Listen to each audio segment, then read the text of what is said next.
Questa mattina gli abbiamo dato la targa, o meglio la pergamena, ed è stato molto contento, così come è stato contento il pubblico quando ha visto il suo film.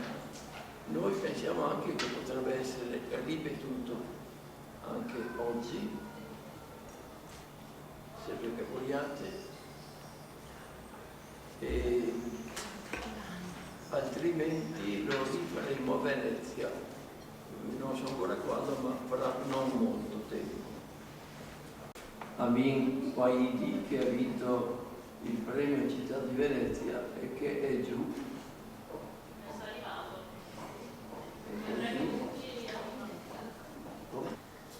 Allora cosa si pensa col cinema? Si pensa di accostare la parola a delle immagini, a una storia, come fa la fiaba, che non dice bambini dovete soltanto ubbidire i genitori, no, racconta la storia di Cappuccetto Rosso e alla fine si spera, anzi si è certi, che i bambini hanno capito il senso della storia, oppure delle parabole, che sono altrettante storie molto belle, molto significative e che possono veramente concretizzare l'uso delle parole che io vi ho detto, tipo solidarietà. Adesso vi daremo un libretto molto piccolo e voi leggerete anche la nota finale. Nel prossimo libro quelle indicazioni sono molto più arricchite, abbellite di fotografie, approfondite con notizie di altro genere. Allora vi dicevo che quest'anno, se voi avete osservato, io ho intitolato questa manifestazione, che ha 24 anni di vita, una edizione coraggiosa e soprattutto rivoluzionaria, perché magari usando una parola forte per richiamare anche la vostra attenzione, perché ci rivolgiamo specificamente a coloro che devono utilizzare il materiale che mettiamo a disposizione e che è moltissimo e che molto spesso gli insegnanti non conoscono e quindi perdono delle belle occasioni di far scuola anche attraverso le immagini. In più, e chiudevo qui più o meno il mio discorso, ho portato 2 libretti realizzati molto di corsa perché volevo darveli a mano. Me lo fai vedere uno? Sì. E magari anche il mio se ce l'hai. Ecco, il libretto piccolino è questo, che vorremmo, anzi, noi autori, Ornella, che è questa signora, Anna, che... Anna? Ah, eccola lì, non ti vedo, sì. Sabrina, eccola là, e Michele Serra, sì, che sono io, ecco. Noi vorremmo realizzare un libro molto più bello, più grande, più ampio. Qui ci sono soltanto molte schede e molti titoli, ma è soltanto un inizio. Poi avremo il resto. L'altro libro che abbiamo portato per voi è questo che ho scritto io non molto tempo fa, qualche mese fa mi pare, e è un libro che parla di religione cattolica. Ma perché? Perché i musulmani, giovani soprattutto, mi hanno chiesto di rispondere a questa domanda: come vivete voi italiani la vostra religione?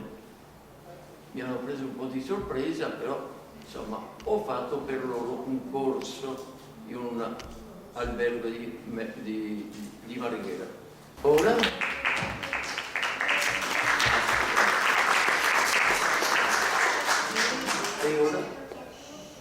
fra poco arriverà il regista perché volevo presentarmelo all'inizio.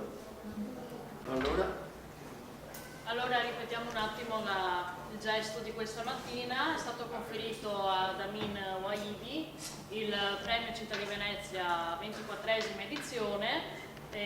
Questo è il papiro, diciamo la pergamena, che riporta ufficialmente questa premiazione. La motivazione, ve la leggo, è la seguente: con Behind Venice leggi Luxury. con il microfono. Sì, scusate.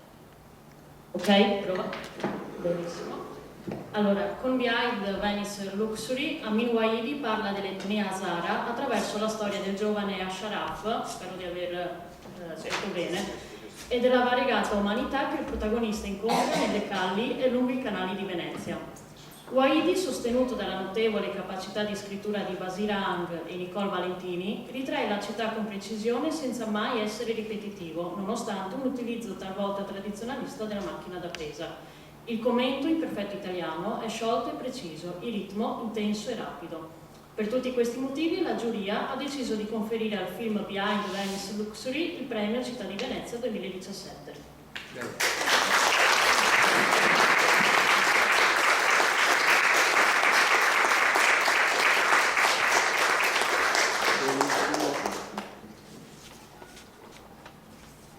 Quali film e quali temi? Ecco, qui chi ha seguito la mattina già presente questi grandi temi. Secondo me questa è un'iniziativa pionieristica, straordinaria, anche se da tempo che intrapresa. E non importa affatto che non abbia i tappeti rossi o gialli.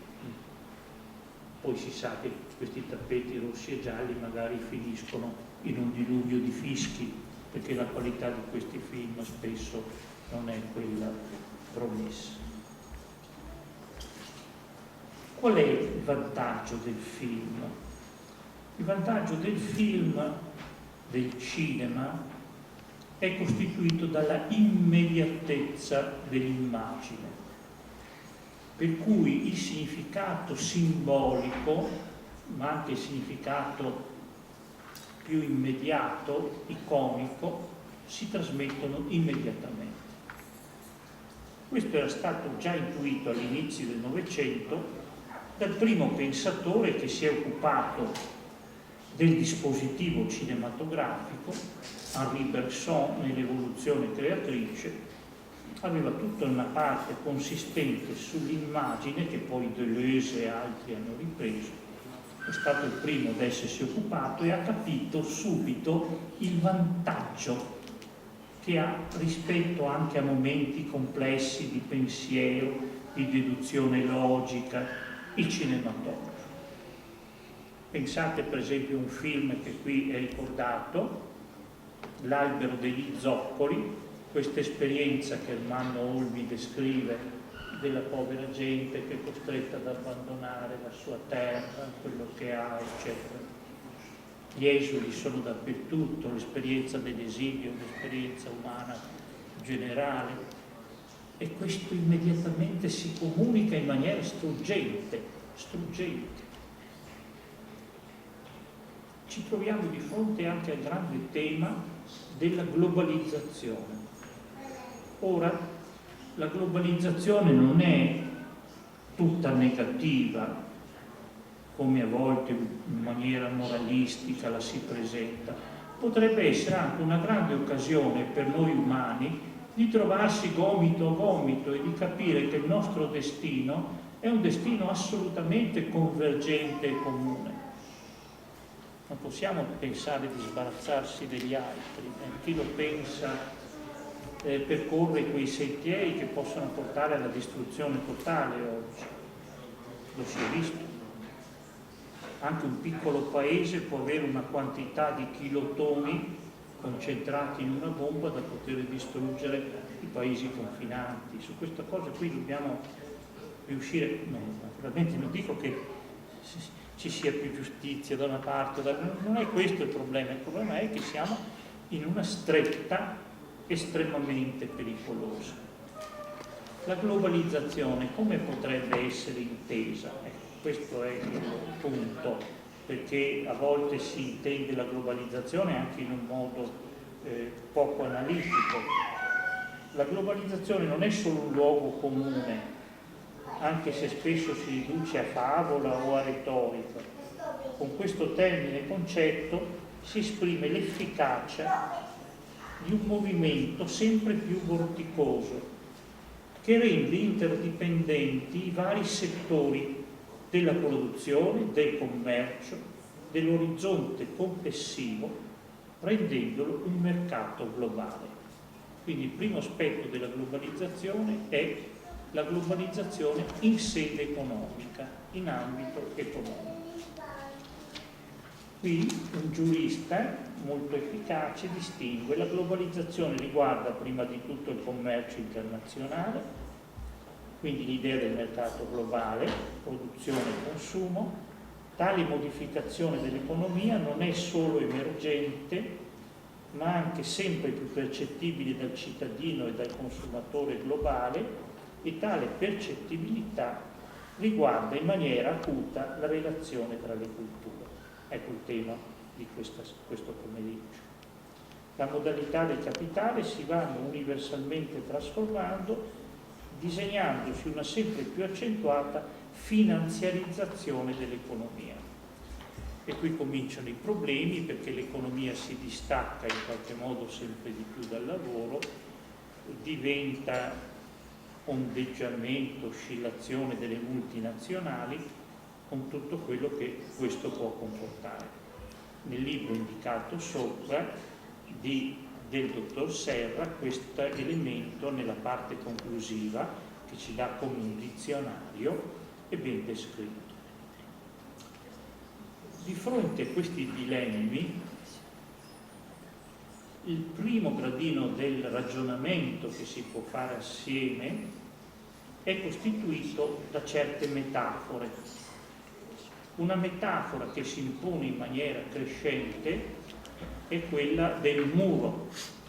Voi sapete che ci sono tentativi da varie parti, e non solo negli Stati Uniti, di creare dei muri. Ma per fortuna non mancano metafore diverse. La più suggestiva, quella che allarga il cuore di più, è quella del ponte. Ponte in qualche modo come possibilità di passaggio tra le culture. Tra parentesi, queste metafore hanno una storia lunga. C'è un importante pensatore di inizi Novecento, si chiama Simmel, che il computer mi dà sempre come Rimmel, perché metto insieme Simmel e moda, perché è stato il primo a occuparsi della moda, e viene fuori Rimmel. Mi corregge, credo di essere molto saggio, forse un po' di più lo è, ma non è un grande sforzo. Ecco, quindi l'idea del ponte è un'idea interessante, però immediatamente ci troviamo di fronte a un aspetto indesiderabile della globalizzazione. Il Papa Francesco, che si sforza di non essere solo il portavoce, questo a volte fraintesi, dei cattolici, ma anche un po' delle ispirazioni dell'umanità, dice: il rischio è la globalizzazione dell'indifferenza. Cosa vuol dire? Chi se ne importa? Facciano gli altri, eccetera. E questo è un rischio molto forte, diffuso, perché secondo alcuni sociologi il mondo non è più quello descritto da Bauman, morto non da molto, che diceva: viviamo in un mondo liquido, in un mondo fluido, dove le barriere si cancellano, ma proprio si manifestano dei fenomeni contrari. Quindi anche i fenomeni accaduti, alcune scelte nell'Inghilterra, alcune scelte negli Stati Uniti, indicano il riformarsi di blocchi e di barriere. Quindi quest'idea della fluidità totale andrebbe corretta, è stata efficace in una certa fase, ma forse oggi non lo è più con la stessa validità. Ci sono di fronte poi questi fenomeni delle grandi migrazioni che si cercano di regolare, e si comprende, nel senso che il problema non è semplicemente ricevere, il problema è dare ospitalità vera. è cercare di rendere armonico il tessuto sociale il più possibile. Questo è molto più difficile. Far venire una persona, una famiglia è facile, riuscire in qualche modo poi a ospitarla in maniera dignitosa e conveniente è un altro problema. Però dobbiamo anche renderci conto che questo sarà un fenomeno che ci seguirà e che sarà, se continuano certi fenomeni, anche sempre più travolgente, nel senso che la rincorsa, orientata dalla speranza dei disperati, cambierà probabilmente il volto della terra e molto verosimilmente in prima istanza quello dell'Europa, che è la prima vita in qualche modo di questa speranza dei disperati. Voi sapete che la speranza dei disperati è incoercibile, perché unisce insieme due potenze enormi, quella della stabilizzazione. Possiamo influire sulla sorte. Mi scuso perché ho preso il tempo.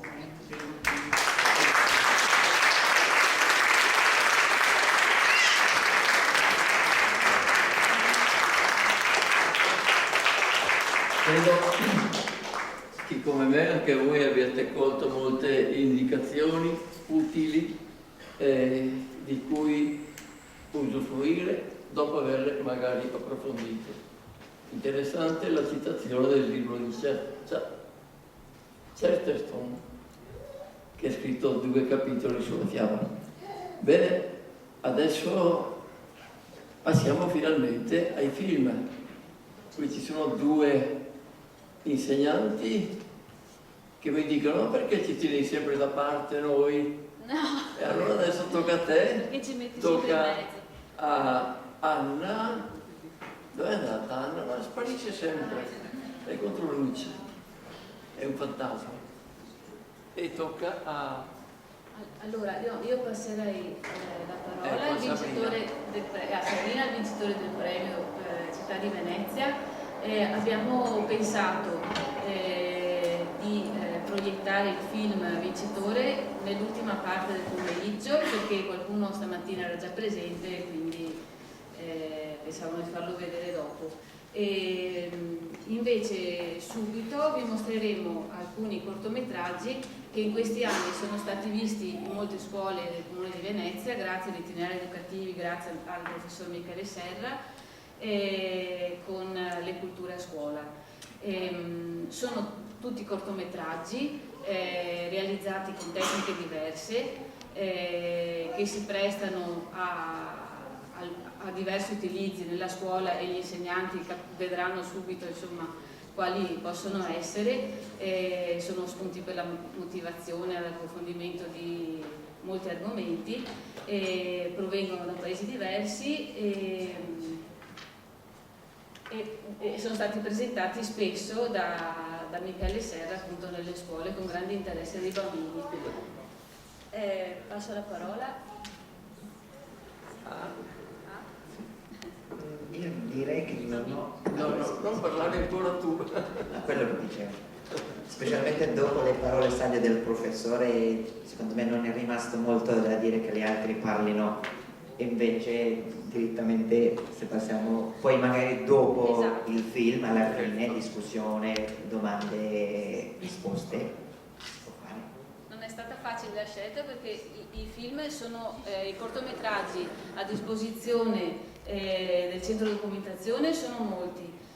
Sono film che non si trovano nei normali circuiti, e quindi sono un piccolo tesoro che noi speriamo verrà custodito e usato dagli insegnanti. Adesso vedremo come fare attraverso il comune. Prego di partire. Grazie. Volevo dire solo 2 parole sull'aspetto didattico, che appunto questi film, in particolar modo i cortometraggi, che sono delle storie praticamente concentrate e quindi anche più fruibili dai bambini più piccoli, perché che hanno tempi di attenzione inferiori, però gli stessi sono stati usati anche dai bambini più grandi, perché per introdurre dei temi importanti che conduce il cortometraggio. Per i bambini più piccoli si parla di scuola d'infanzia e anche del primo periodo della primaria, la lingua non è stato un problema, in quanto i bambini usufruiscono della narrazione, la narrazione li porta dappertutto, loro attraverso la narrazione si parlano, si vedono storie, si auto-identificano anche in certe situazioni, in altri appunto si confrontano anche con altre realtà, come è già stato detto, e poi quella che è stata la ricaduta è ampia, cioè gli insegnanti lo sanno, cioè si può fare di tutto anche con questi materiali, si può lavorare sul testo, si può lavorare sulla comprensione, si può lavorare anche in alcuni casi anche sui materiali che vengono proposti, alcuni filmati, o ancora i bambini possono inventare delle altre storie. E una piccola parentesi anche sulle alcune immagini che alle volte per noi possono sembrare un po' più cruente e dure, che vengono anche proposte, e questo per il bambino non è un problema, perché tante volte si cerca sempre di filtrare delle realtà, quindi il bambino si mette in contatto anche con le realtà diverse e questo crea dei momenti di discussione sia per bambini magari di altri paesi che hanno vissuto queste realtà e anche di bambini della nostra italiani che comunque possono aver vissuto anche loro delle realtà simili, magari un po' più diciamo disagiate, e quindi c'è di tutto e di più. Le ricadute di solito sono verbali, grafico-pittoriche, anche multimediali.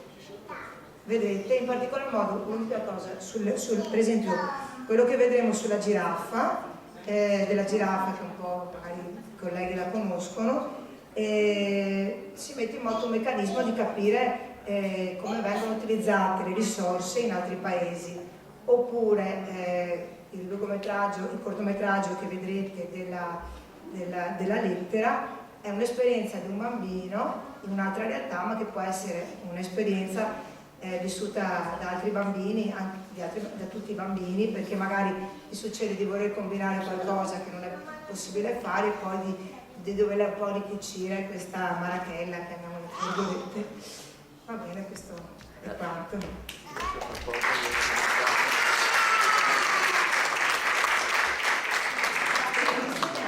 Poi alla fine, oltre al libricino così con le indicazioni, chi vuole ci sarà anche un attestato di frequenza. Allora, io direi dopo tutto questo di fare un break molto molto breve, un break musicale, se vi va bene. Regina, vieni qua. Io ti ho vista e ti ho pescata. La signora viene dal Ruanda, io l'ho portata molto spesso nelle classi perché lei ha insegnato ai bambini le canzoni dell'Africa, ai bambini italiani le canzoni africane. Allora io ti chiedo semplicemente di cantarne una, va bene? Ecco, vieni qua, vicino al professore.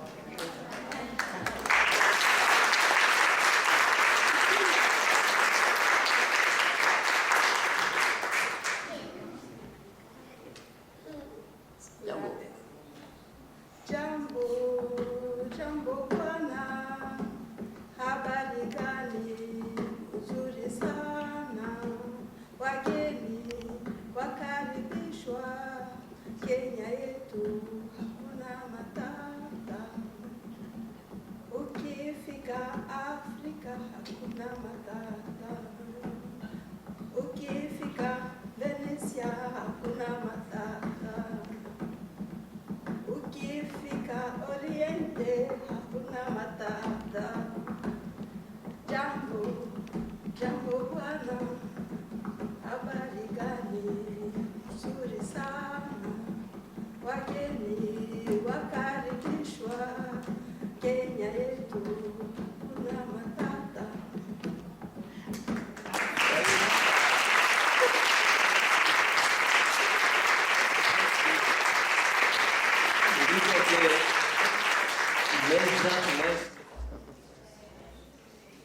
Sono stati chiusi per me.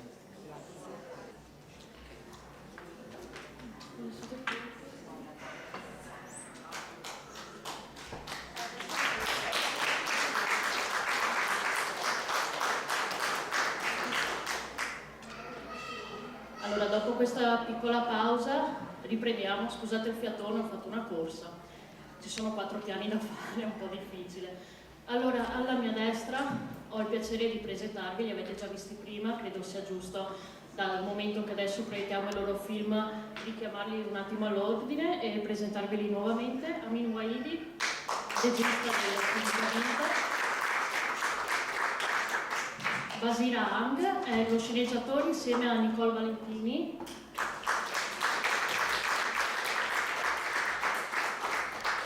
E Ashraf Baratti, che è il protagonista del nostro film. Allora, tra un po' andremo a vedere questo film che ha vinto appunto il premio Città di Venezia, 24esima edizione. L'abbiamo proiettato questa mattina e credo sia doveroso riproiettarlo un'altra volta questo pomeriggio. È un film che abbiamo deciso di premiare, abbiamo letto prima un attimo la motivazione, in quanto in qualche modo esplica totalmente l'intento che è proprio del premio Città di Venezia, cioè favorire l'integrazione e rappresentare come le differenze tra le persone non devono essere sostanzialmente un fattore di diversità e di divisione, quanto più che altro un fattore di collaborazione e solidarietà. Il film richiama, diciamo, l'esperienza di Ashraf, che da rifugiato venne in Italia qualche anno fa, parla della sua, diciamo, esperienza appunto nella città veneziana, e da rifugiato a uomo di successo, e ripercorre la sua storia citando però anche quella che è l'esperienza del popolo Hazara, che è un popolo, dopo ve ne parleranno meglio gli autori stessi del film, che purtroppo ha subito vari genocidi nel corso della storia. Quindi direi che a questo punto le immagini esplicano molto meglio di me l'intento degli autori e l'intento stesso del protagonista, quindi direi di andarlo a vedere. Alla fine della visione gradiremo avere un confronto con voi, quindi potreste chiedere qualsiasi domanda vogliate, fare anche dei commenti con gli autori presenti in sala che abbiamo il piacere di avere qui oggi. Grazie.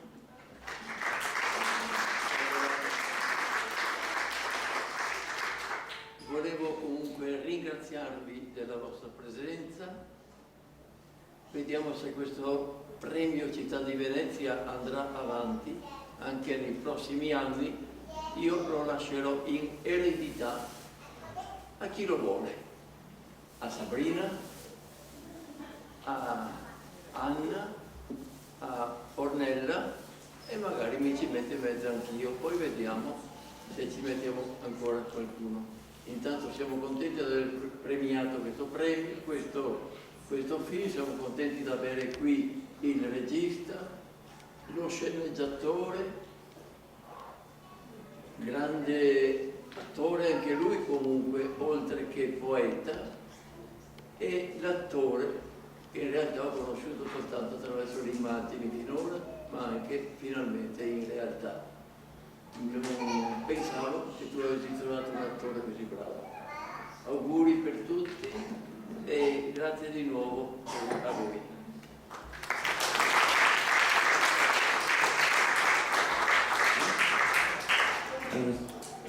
Anch'io a mio tempo vi ringrazio per essere venuti qua, per essere qui da stamattina, una pausa.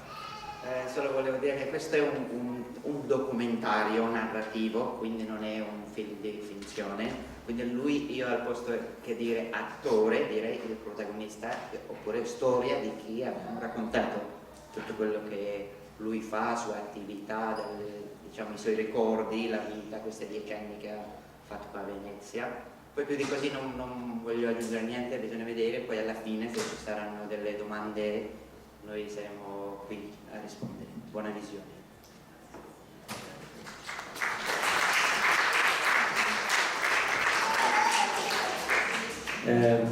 Grazie per la vostra presenza. Io non ho niente da dire per il momento.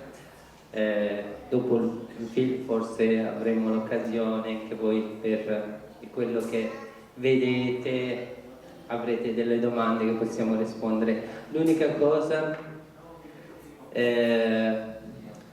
quello che volevo chiedere di tutti voi Un applauso al maestro Michele che ha portato tante culture in questa città. Veramente siamo molto...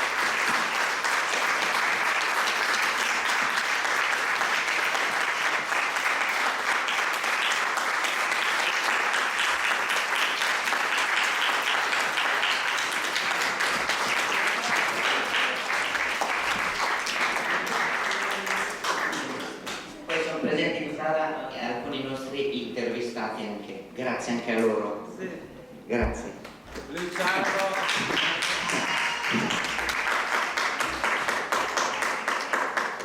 A questo punto mi sembra corretto anche ringraziare il Centro Culturale Cagliari, nella fattispecie Michele Stevanato, per l'ausilio che ci sta dando oggi. Grazie.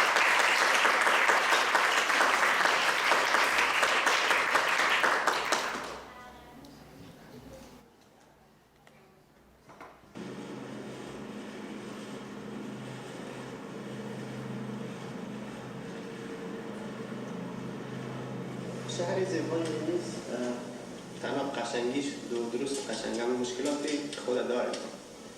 کسایی بودن که قبلا از ما آمده بودن اینجا نتونستن به این مشکلات غلبه کنن. چرا؟ از لحاظ قوانین، از لحاظ کار و مشکلات شخص، مشکلات خود بینیز دارن. برای یک کسی که بخواد اینجا کار بیزنس شروع کنه سخت است، اما با این مشکلات ما غلبه کردیم و دانستیم خود را به حد و توان خود یک جایی برسانیم اینجا. و هر کسی اگر اراده داشته باشه، کسی که بخواهد پیشرفت کنه در زندگی، اراده قوی میتونه انسان را به یک جایی برسانه. اینجا بیا در غیر زندگی خوبی داشته باشه.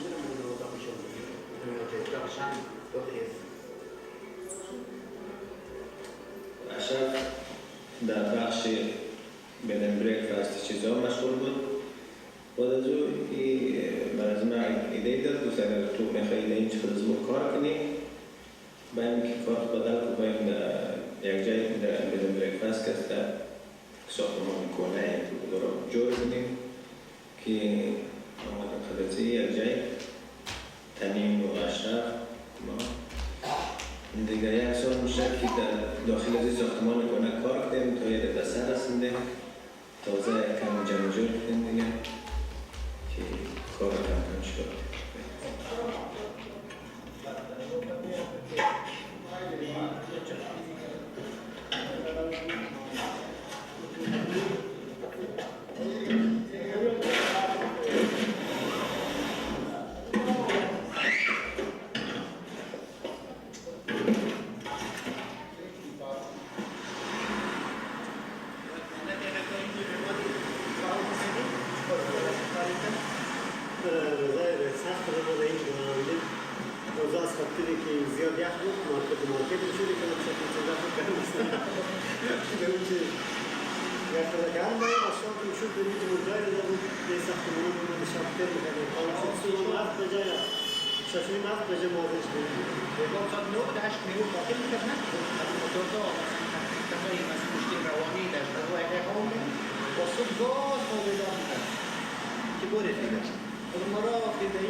گروه افراطی راست ایتالیا از مهاجر به این معنی است که اینا باریدوش هستن، یعنی برای جامعه مفید نیستن، اما برعکس وجودی